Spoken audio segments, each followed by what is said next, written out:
ঈদ মুবারক, ঈদ মুবারক। ওই কালকে থেকে আজকে পর্যন্ত পেজে কেউ লোক দেখা নাই, আর দেরি হয়ে গেছে তাই না সময়টা নিয়ে রেসিপিটা আসার জন্য।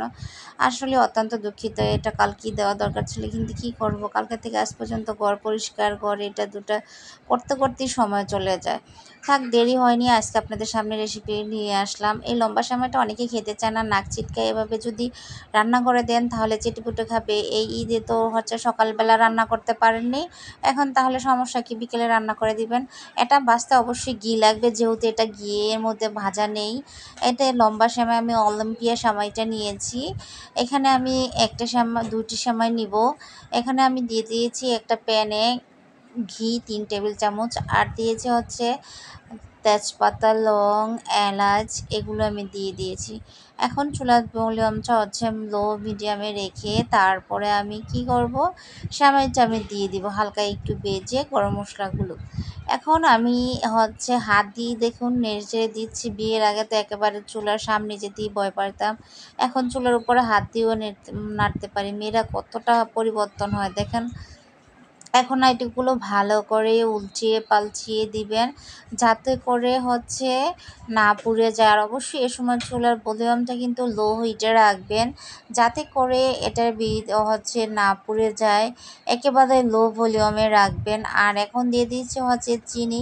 এখানে আমি 4 চামচ, একটা বড় চামচে 4 চামচ দিয়েছি। আপনার যে যতটুকু চিনি, অনেকে আছে চিনির পরিমাণটা বেশি খায়, অনেকে কম খায়। যারা কম খায় তাদের এবং বেশি খায় তারা তাদের স্বাদ অনুযায়ী দিবে। আমি আমার স্বাদ অনুযায়ী এখানে 4 টেবিল চামচ চিনি ইউজ করলাম। এখন আমি এগুলো ভালো করে নেড়েচেড়ে দিচ্ছি, না হলে কিন্তু এগুলো একটা দোলাটা পেকে যাওয়ার সম্ভাবনা থাকবে। এখন একটু উল্টিয়ে পাল্টে দিলাম, প্যানটা ধরে একেবারে রাঁধুনি স্টাইলে একটু করলাম। দেখতে পাচ্ছেন এখানে কিন্তু লাল লাল দেখা যাচ্ছে, মানে যে এই পিঠটা থাকা অবস্থায় ওই পিঠটা কিন্তু ভাজা ভালো হচ্ছে, আর উপরেরটা কাঁচা থাকছে। যেহেতু এটা কাঁচা সেমাই, এটা কিন্তু লাচ্চা সেমাইয়ের মতো ভাজা না, ঘিয়ে ভাজা না। এই জন্য এটা সম্পূর্ণ ঘিয়ে ভাজতে হবে। আপনার যদি ঘি না থাকে তাহলে কিন্তু আপনি তেল দিয়ে করতে পারেন, তবে কি আমি বলবো যে এটা এতটা স্বাদ হবে না যতটা না ঘি দিয়ে হয়। এখন এটা ভালো করে উলচিয়ে পালচিয়ে দিব। এটা কিন্তু দিয়ে আপনি কোথাও যেতে পারবেন না, সামনেই দাঁড়িয়ে থাকতে হবে। আর যে একটা কথা, চুলার ভলিউমও বাড়ানো যাবে না, একটা জিনিস আপনাদেরকে মনে রাখতে হবে। আর এখন আমি দিয়ে দিলাম নারকেলটা একটু সিদ্ধ হওয়ার জন্য আগেই দিয়ে দিয়েছি। আর আপনি পারলে নারকেলটা একটু ঘিয়ে ভেজে নেবেন, তাহলে আর একটু ভালো হয়। আমি এটা গার্নিশের জন্য করে রাখছি। আর এটা এমনি দিয়ে দিলাম কাঁচা নারকেলটা। এখন আরেকটা প্যান নিয়ে নিয়েছি, নিয়ে এখানে 3 রকমের বাদাম আমি ইউজ করেছি। একটা পেস্তা, আর একটা আর এটা আমি দিয়ে দিলাম, আর দিয়ে দিলাম 1 টেবিল চামচ পরিমাণ ঘি। ভালো করে ঘিটা আমি আবার দিব, কারণ এখানে হয়নি। এখানে আমি ভালো করে চুলার ভলিউমটা একটু লো হিটে রেখে এগুলোকে আমি ভেজে নেব।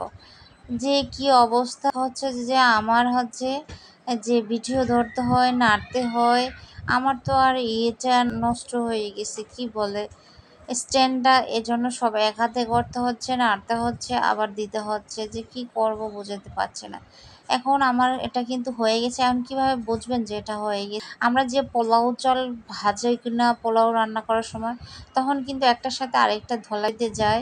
ঠিক ও যে পারফেক্ট ভাজার জন্য যখন আমরা মুখে দিয়ে দেখি যে এটা কামড় দিলে ভেঙে যায়, ঠিক তখনই হচ্ছে এ আমরা বুঝি যে এটার মধ্যে এখন পানি দেওয়া দরকার।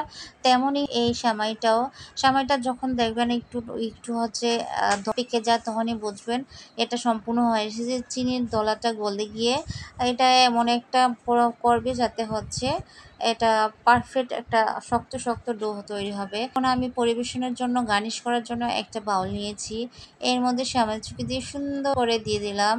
এখন আমি এর মধ্যে দিয়েছি ঘিয়ে ভাজা নারকেল, আর দিয়েছি বাদামগুলো, যেগুলো আমি ঘিয়ে ভেজে রেখেছি, ওগুলোই আমি এখন দিয়ে দিব। Just looking wow yummy. এগুলো কিন্তু আপনি 1 মাস 2 মাসও রেখে খেতে পারবেন, কোনো সমস্যা হবে না। এটা কিন্তু নষ্ট হবে না, গন্ধও হবে না, কিচ্ছু হবে না।